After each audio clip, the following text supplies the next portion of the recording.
Hello and welcome. My name is Kaitlyn Shim from Eastern New Mexico University, and as a fellow criminal justice major, psychology and business minor, I am here to give you a presentation on organized crime. I hope you like it. So to start, I'm going to give you an overview of the various topics we're going to cover today. So we're going to start with, what is organized crime? Also, how does it differ from regular crime? We are going to cover the various activities that organized crime groups typically participate in. I will look into a few specific organized crime groups, give you their background, how they operate, so on and so forth. I will also cover the models of organized crime groups that Jay Albanese has put into 4 specific types to cover the operations of organized crime groups. I will dive into how it starts, why people get into these groups. I will also go into their goal and the ethics behind organized crime. So next, what is organized crime? The FBI describes organized crime as groups of self-perpetuating individuals who operate wholly or in part by illegal means with disregard for a geography. Now, I have also added a second definition from the FAS, and I added this definition because I think it gives a more in-depth description as to what organized crime is.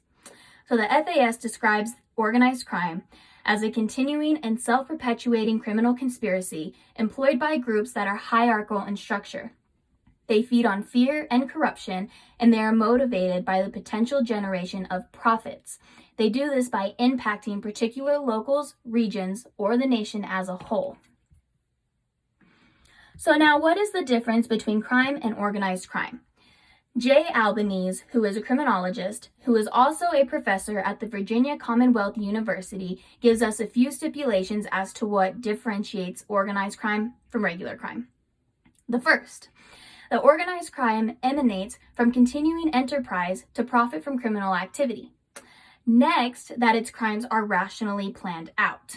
And lastly, that these need to require force, threats, monopoly control, or corruption to insulate itself from prosecution. Insulating itself from prosecution is something that we will go into a little later once I get into the specific cases of organized crime groups. Next, these groups can be a large group or they can be a few members. The cases I will cover have several thousands members participating in this group. However, these groups can be made of 3, 10, hundreds, or thousands. And then lastly, we have transnational organized crime groups. The transnational groups have expanded this definition a little bit further by saying that the crime needs to be planned, which was mentioned already, but also that it needs to be executed or have activities that go across national borders, which the cases that I will be covering today do all go across United States borders. So now we jump into the types of activities in organized crime. When I think of organized crime groups, I think of terrorists, I think of gangs, I think of assault groups. However, there are other activities that go past that. The majority of them are different types of trafficking. However, there are a couple other activities as well. So going down the list, we have drug production and trafficking. We have firearm trafficking, environmental crime and wildlife trafficking, as well as counterfeit products trafficking, art and antiques trafficking, the most known, unfortunately, which is human trafficking and migrant smuggling. We also have business and illegal gambling, as well as cybercrime, which is the hacking, the ransomware, as well as the malware attacks. So these are the most known activities for organized groups. Now I go into the specific organized crime groups. Here, I'm going to go over 2 specific cases and then one more general. So the first being the Soltianveskia Bratva. It's Russian, so I apologize, I cannot pronounce it correctly. This group was founded in 1980, and it started by operating in murders of influential men and others. The leader, or the godfather they called him, is Ismail Gregor. Throughout their being, they gained $8.5 billion by drug trade and human trafficking, and their group was compiled of 9,000 members. Pictured to the far left is a group of 7 men. Those 7 men were a part of this Bratva organization. Next, I'm going to go into the Sinaloa cartel.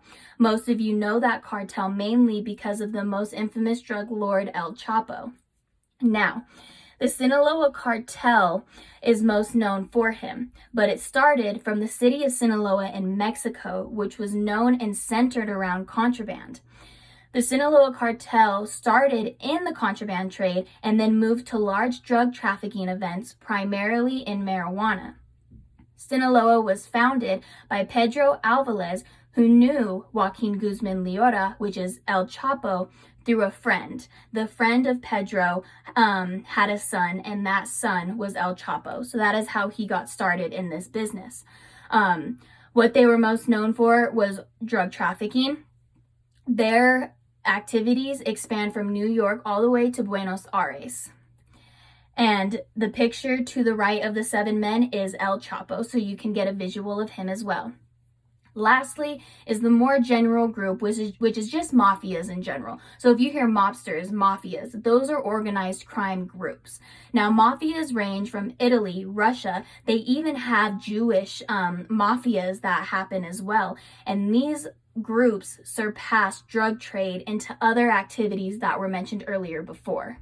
So here's a look at a couple organized crime groups. Now we're going to go more in depth to a very known organized crime group known as La Cosa Nostra. La Cosa Nostra in the 1920s and 30s was founded, and they are an Italian-American organized crime group, which they refer to themselves as gangsters when they first were established. They also refer to their entire organization pretty much as a family. They started by taking over neighborhoods through violence. They also expanded to property violence, which included bombings, arson, and explosions. They also continued into gambling and drugs, which ended up being their biggest moneymaker. This group was compiled of 10,000 members nationwide. 8% of those resided in New York. The other locations they participated in were in Boston, Chicago, Philadelphia, as well as the South Florida area. La Cosa Nostra also used to have these activities in about 5 to 7 other cities. However, since those cities with that activity have been demolished, and now these are the known locations for them to this day. In 1960 is when La Cosa Nostra founded their name, and in Italian it means our thing. They use systems of legal activity as well as sophisticated operations to forge agreements by controlling portions of businesses. And the way they do this is they buy portions of businesses, and instead of asking for the financial piece in that, they ask for specific services which help aid them to later extort these businesses out of all of their money. The controlled businesses that La Cosa Nostra mainly founds themselves in is dummy firms, entertainment locations. They have businesses in textiles, buildings, the food and food services, as well as the garbage industry. Their goal at the end of this is to win control of trade unions from these employees. It took the United States about 35 years to undertake this problem. To this day, it is still not overcome, but has been weakened. As I said, they have 5 to 7 cities that have been demolished since, and that is a way that their organization has been weakened, is by eliminating those places by prosecution. They have been able to find quite a bit of their members, and they were able to prosecute them. Now we are going to go into the different types of organized crime groups as described by Jay Albanese, who I mentioned earlier. And these are his different ways of looking at organized crime. So starting from the top, we have the hierarchy model, which is largely centered control and is highly organized. Now, like La Cosa Nostra, they referred to their groups as families, but they also had a chain of command, which ranged from their new recruits. They had supervisors, they had bosses of those supervisors, and they also had the head honcho, and then, other pieces in between as well. Now we have the local cultural, which centers its importance of heritage and is the basis for trust in working criminal relationships. Now, this type of model relatively has little direction for day-to-day activities, which is a big factor in differentiating the local cultural definitely from the hierarchy model that was just discussed. Next, we're going to go into cyberspace. Cyberspace is the electronic marketplace where illicit goods and services are sold, and the businesses infiltrated in this selling of goods and services have no contact between the customer and the supplier. And then lastly, we have the enterprise model, which is defined as economic activities and the primacy of market forces over group structures. This type of model relies on economic considerations as the primary cause of criminal behavior and the relationships within the group based on business considerations as opposed to the hierarchy model. So this one is more towards the family basis than it is the hierarchy model of a strict chain of command.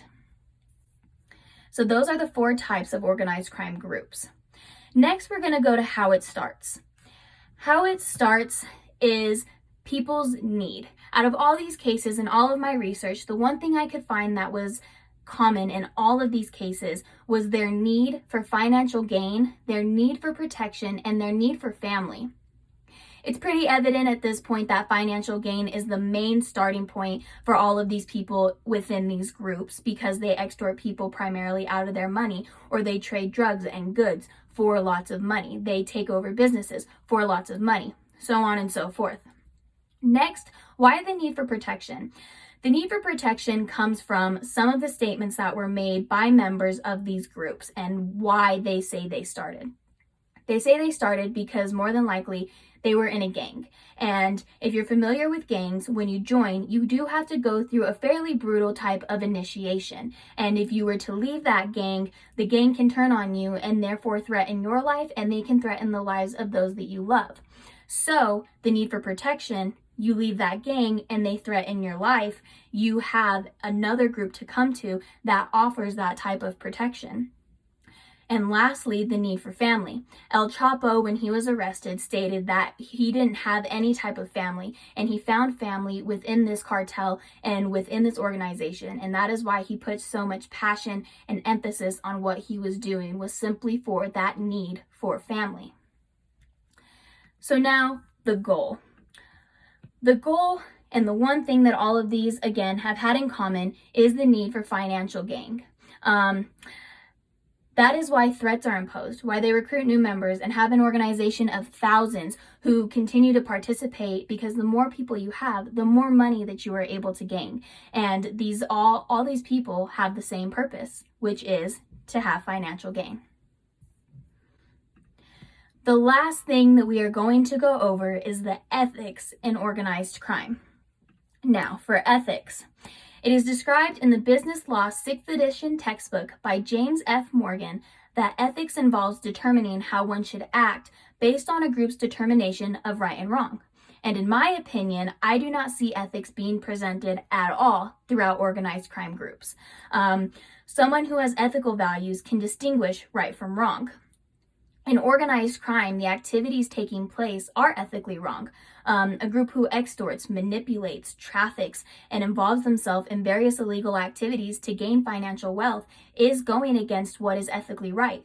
Because a typical human being knows if you want something, you work for it. These groups did work, however, they extorted people, they trafficked people in order to gain so much more money for themselves, and therefore is not ethically correct. So that is how I see ethics being portrayed within organized crime, is they simply don't have any. And yes, so that is my presentation on organized crime. The last slide I have here is my sources.